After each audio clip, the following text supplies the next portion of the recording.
président Al-Assad se rend dans la centrale d'électricité des Omeyyades à Damas et félicite ses ouvriers et ceux de la Syrie de leur fête.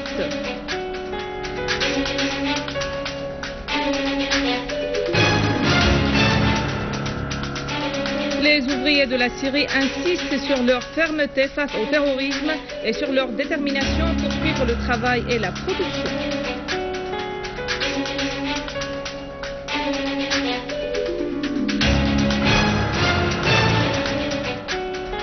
Nasrallah affirme que ce qui se passe en Syrie vise à l'éliminer de l'équation régionale.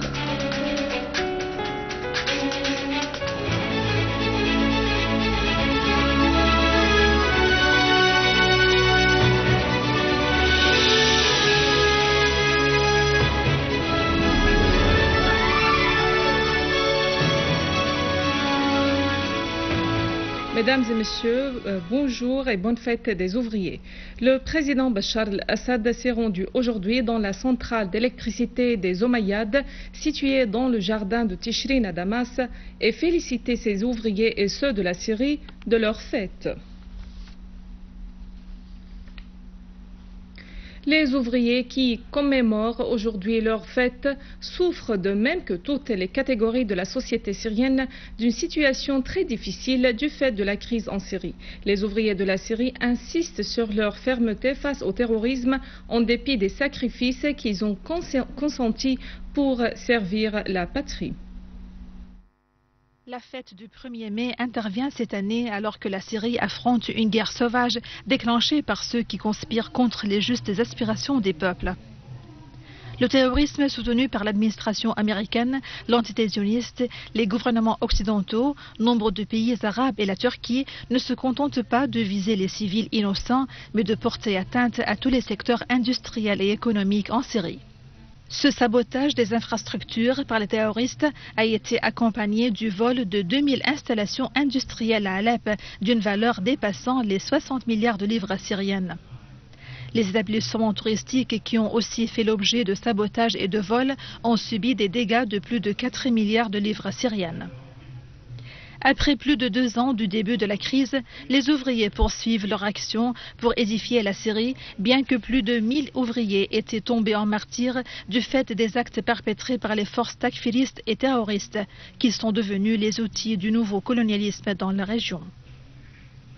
Le représentant permanent de la Syrie aux Nations Unies, Bachar al-Jafari, a affirmé que les accusations au gouvernement syrien de faire usage de l'arme chimique s'inscrivent dans le cadre de la campagne hostile à la Syrie pour influencer les superpuissances et l'opinion publique internationale. Dans une conférence de presse tenue à New York, al-Jafari a indiqué que ces accusations ont été propagées par de nombreux médias et politiciens sans qu'elles soient basées sur des faits avérés, soulignant que le gouvernement syrien a pris l'initiative de faire une demande pour effectuer une enquête sur les crimes de Khan el-Assal à Alep.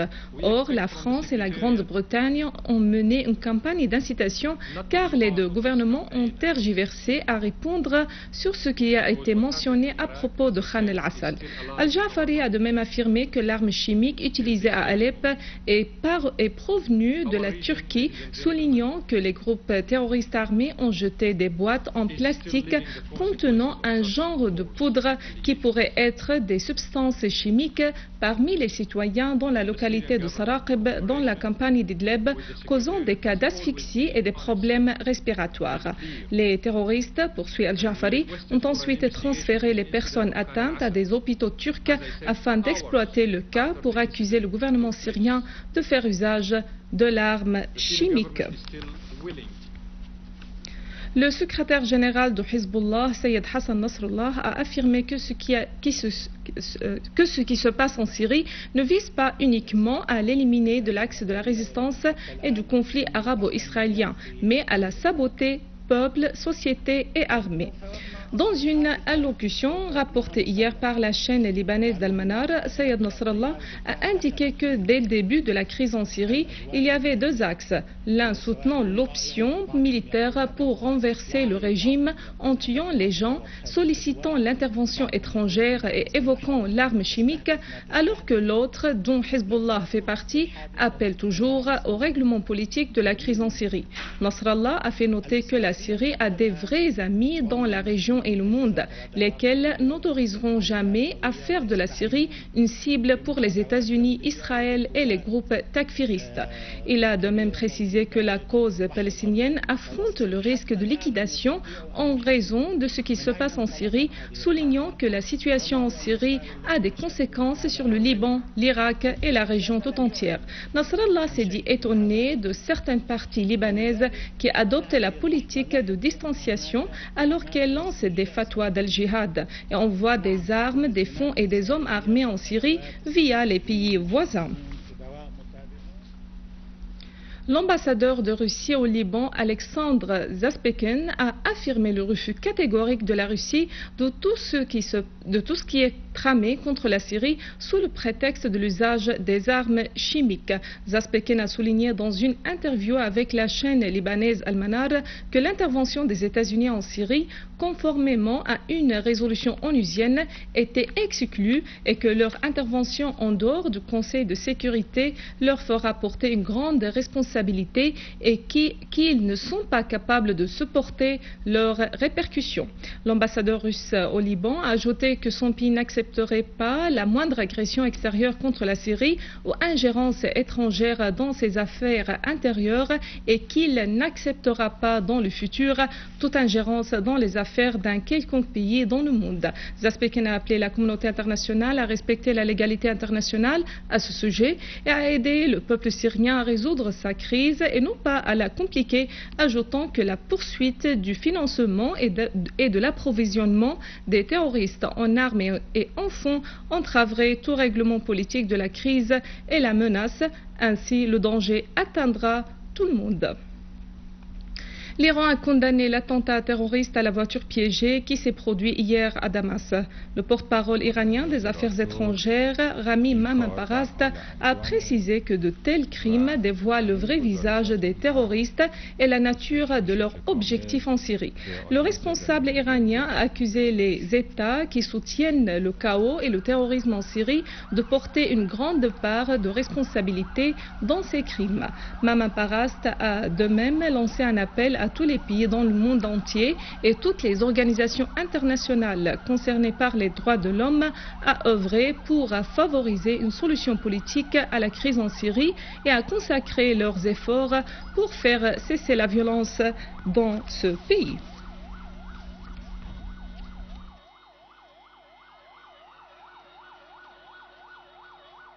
Le Parti syrien démocratique a dénoncé l'acte criminel qui a visé la place de Marjeh au centre de Damas.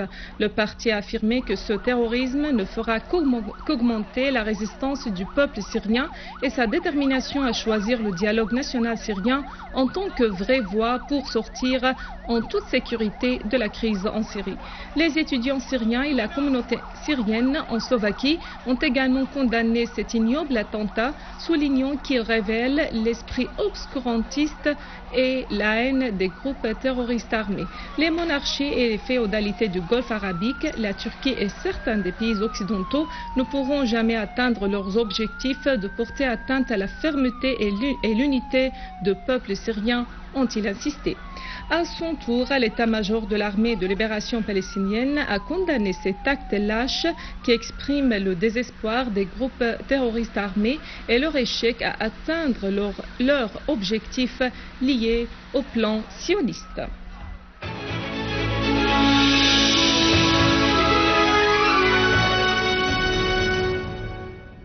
À Daraa, un groupe terroriste armé a tenté d'assassiner par balle d'un sniper Dr Walid Chanour, directeur général de l'hôpital national de Daraa.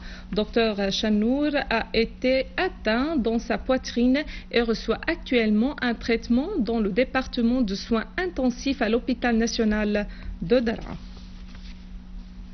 Et dans la banlieue de Damas, des unités de l'armée arabe syrienne ont exécuté nombre d'opérations contre les rassemblements de terroristes à Adra, à Der Atiya et à Sheikh Ali, à l'ouest de Qara, abattant nombre de terroristes et blessant d'autres et saisissant les armes qui étaient en leur possession. Et dans la banlieue de Hama, l'armée arabe syrienne a rétabli la sécurité à Wad el-Joz, à Masha'a et sur la route d'Alep après la liquidation du nombre de terroristes et la saisie des médicaments volés d'un atelier pour la fabrication des charges explosives et des armes et des munitions, dont des lance-roquettes RPG et une lance-mine.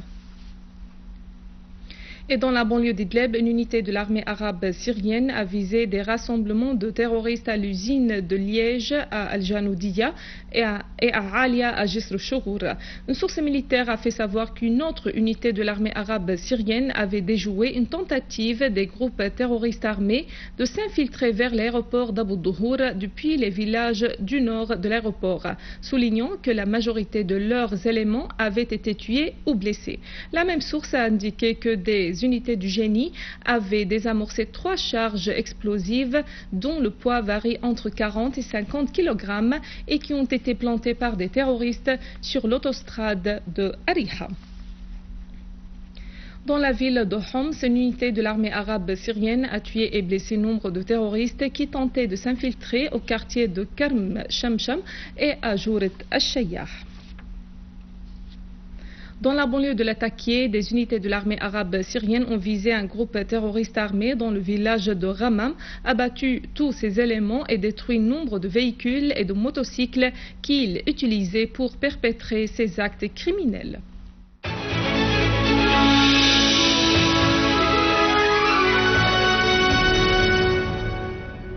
En Irak, 4 personnes ont été tuées et 12 autres blessées dans un attentat à la voiture piégée à l'est de Bagdad. La police irakienne a précisé que l'explosion a visé un point de contrôle de la police à l'est de Bagdad. L'attentat a tué 4 civils et on a blessé 12 autres, dont 4 policiers. Il y a 2 jours, une série d'attentats terroristes a frappé plusieurs régions en Irak. Le bilan de ces crimes s'est élevé à 36 morts et 93 blessés.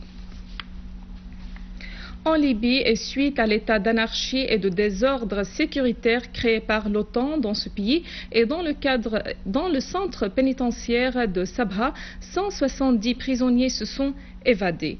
Des sources locales à Sabha ont indiqué que les prisonniers sont des personnes condamnées à des peines criminelles et ils ont pris la fuite après que des altercations verbales aient éclaté entre certains prisonniers. Des altercations qui se sont développées pour faire régner le désordre dans les cellules du centre pénitentiaire, causant l'ouverture des portails et la sortie des prisonniers. Selon la même source, un certain nombre de prisonniers ont été arrêtés alors qu'un grand nombre d'entre eux est toujours en cavale.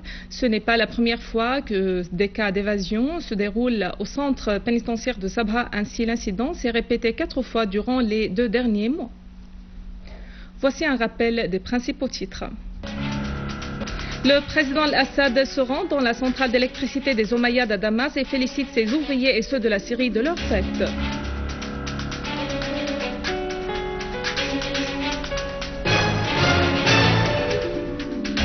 Les ouvriers de la Syrie insistent sur leur fermeté face au terrorisme et sur leur détermination à poursuivre le travail et la production.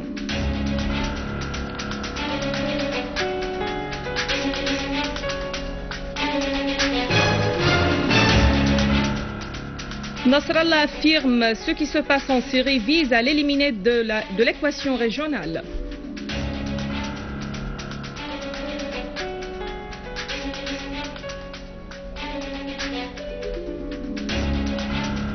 Mesdames et messieurs, c'est la fin de notre édition. Pour la revoir, visitez notre site web syrienonline.sy. Merci à vous, merci à toute l'équipe et bonne fête des ouvriers. Au revoir.